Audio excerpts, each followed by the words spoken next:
Kim Scott, Radical Respect, How to Work Together Better.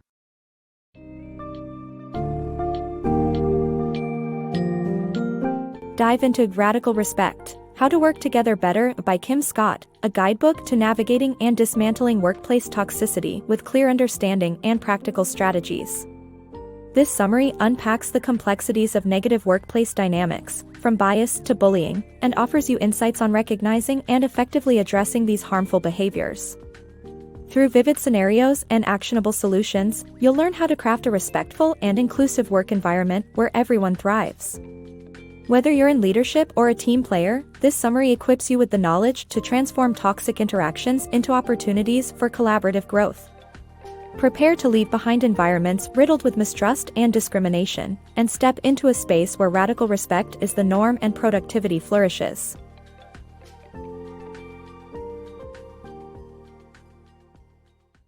Cultivating healthy work dynamics. Picture stepping into an environment where tension is palpable, where negative energy, mistrust, and conflict are everyday occurrences. Such settings, often termed as toxic workplaces, can significantly affect your mental health, productivity, and even your life outside work. Imagine a situation where a coworker named Jack frequently interrupts another, quieter colleague, Sarah.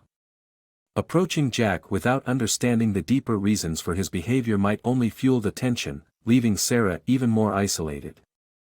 This scenario illustrates a common pitfall, using a one-size-fits-all solution for various toxic behaviors. Recognizing the different types of toxicity is crucial. Whether it's bullying, which silences others, or a subtle form of bias leading to dismissive behavior, each demands a unique approach. Power dynamics further complicate this landscape.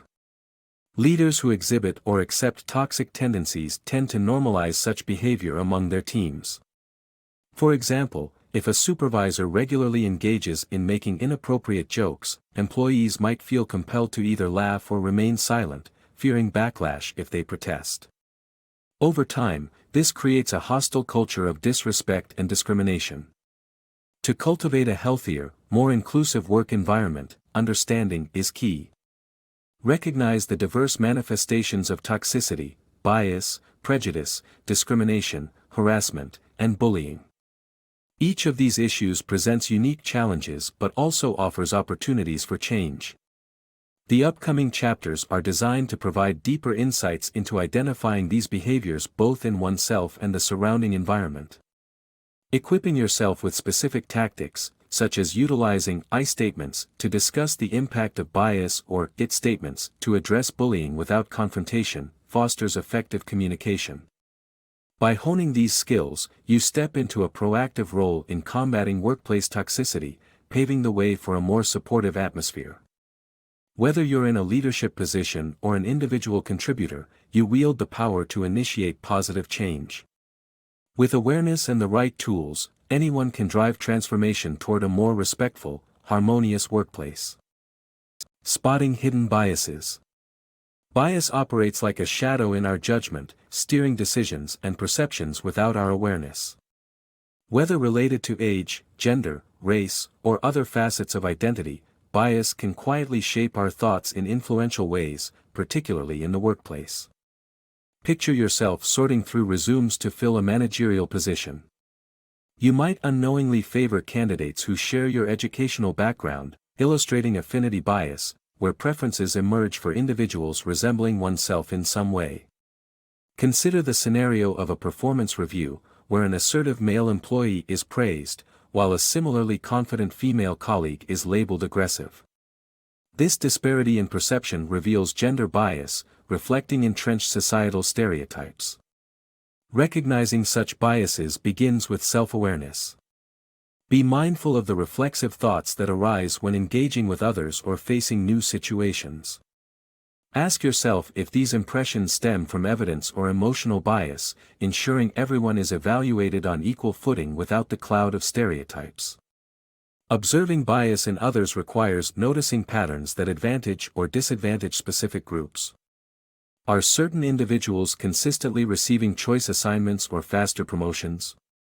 Is there an openness to varied viewpoints or a reliance on familiar norms?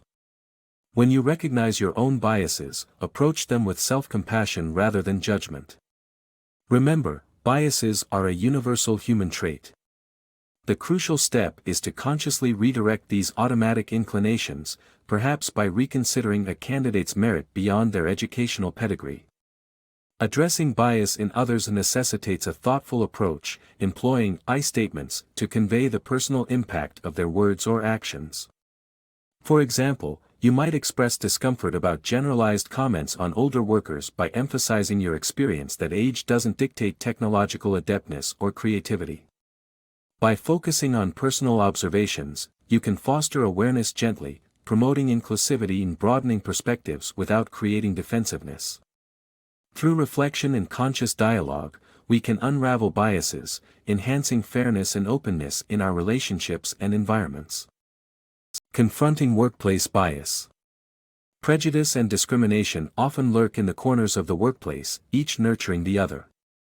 Prejudice lives in the form of negative attitudes toward particular groups, grounded in stereotypes related to race, gender, age, or other characteristics. Discrimination transforms these attitudes into harmful actions, such as unjustly denying promotions or excluding individuals from opportunities. Even though discrimination is illegal in many contexts, it persists in subtle and overt forms. Consider a team environment where someone like Maria constantly finds her ideas overshadowed or wrongly attributed to others. When she stands her ground, her assertiveness is misread as excessive emotion, unlike her male peers whose assertive demeanor is celebrated. This reflects gender bias spiraling into discrimination. David's derisive comment about a job candidate's name and his implicit suggestion that they wouldn't fit into the company's culture illustrate how prejudice can poison the hiring process. Self-awareness is key to dismantling prejudice. Examine personal biases. Do you make assumptions based solely on someone's appearance or background? Do you gravitate toward people who resemble you, either in thought or identity? Such unconscious biases can inadvertently morph into prejudiced actions. Spotting discrimination requires vigilance for patterns of exclusion and bias, like groups consistently bypassed for advancements or discriminatory remarks passed off as humor. Combating these issues begins by challenging one's own stereotypes, seeing beyond skin-deep judgments, and embracing diverse viewpoints. When you witness discrimination, address it directly with what are known as you statements, clarifying the impact of the behavior. For instance, raise awareness by saying, when you suggested the candidate didn't fit in, it seemed based on unfounded assumptions about their background. This kind of bias can skew fair recruitment. Calling out prejudice and discrimination isn't easy. It demands bravery in a steady hand, especially when facing resistance or defensiveness from peers. By persistently advocating for fairness and confronting bias head-on, you aid in nurturing a workplace where equitable opportunities are a reality for all. Workplace bullying unmasked. Bullying in the workplace is a stealthy yet destructive force that often takes root as a persistent pattern of mistreatment. Unlike occasional rude encounters, bullying is a deliberate, repeated act that can leave individuals feeling isolated, belittled, and powerless. It manifests in various forms, from blatant aggression and intimidation to more covert methods like exclusion or information hoarding.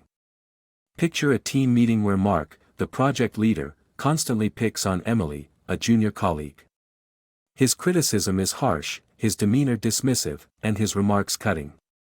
Over time, Emily becomes increasingly anxious and withdrawn, choosing not to challenge Mark's behavior for fear of disturbing the status quo. This scenario is a quintessential example of bullying, a sustained assault on Emily's confidence and professional contributions that's quickly poisoning the team's environment. Bullying can be identified by its repetitive negative focus on a person or group.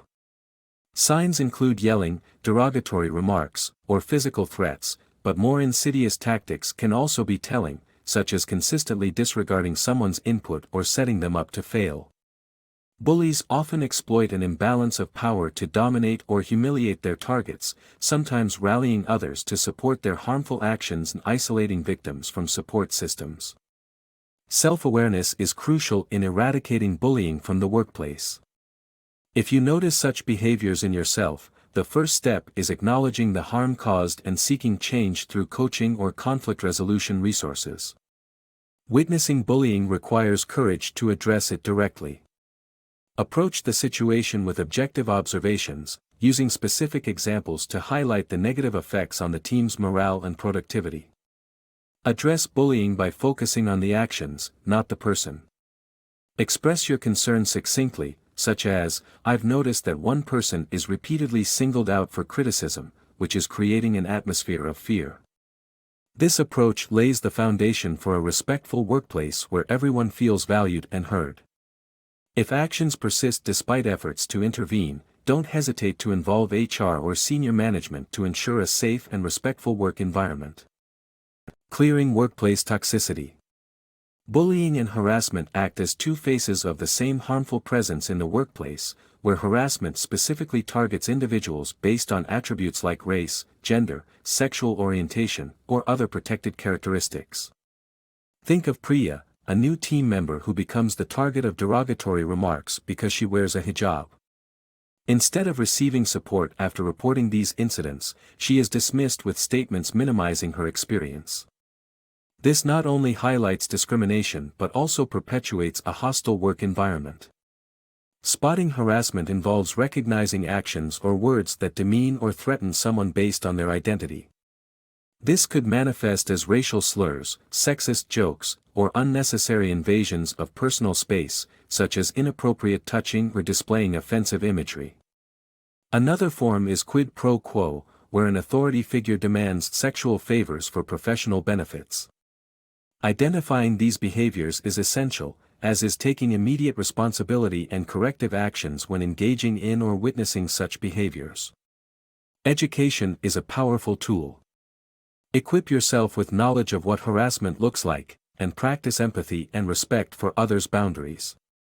When you see harassment happen, speak up clearly and assertively without being confrontational. Statements like, "It's never okay to make jokes about someone's religion," can make a significant difference. Be precise about what you've observed and emphasize the detrimental impact of such behaviors while stressing that harassment is not only unacceptable but illegal, and will have consequences. Creating a harassment-free environment demands continuous effort and accountability from everyone within the organization.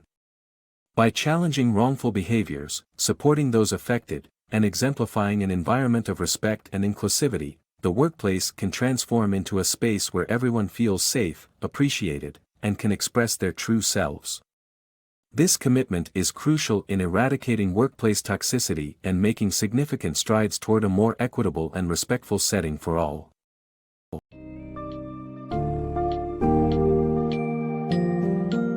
Kim Scott's Radical Respect equips readers with the tools to transform toxic workplaces into spaces of dignity and inclusivity. Key takeaways include understanding bias, prejudice, and discrimination's subtle manifestations and developing targeted responses to these behaviors through self-awareness and respectful dialogue. Recognize bullying and harassment, the red flags, and the importance of creating a zero-tolerance culture against such misconduct. Employ strategies like I statements to communicate impact and call out unwanted behaviors constructively.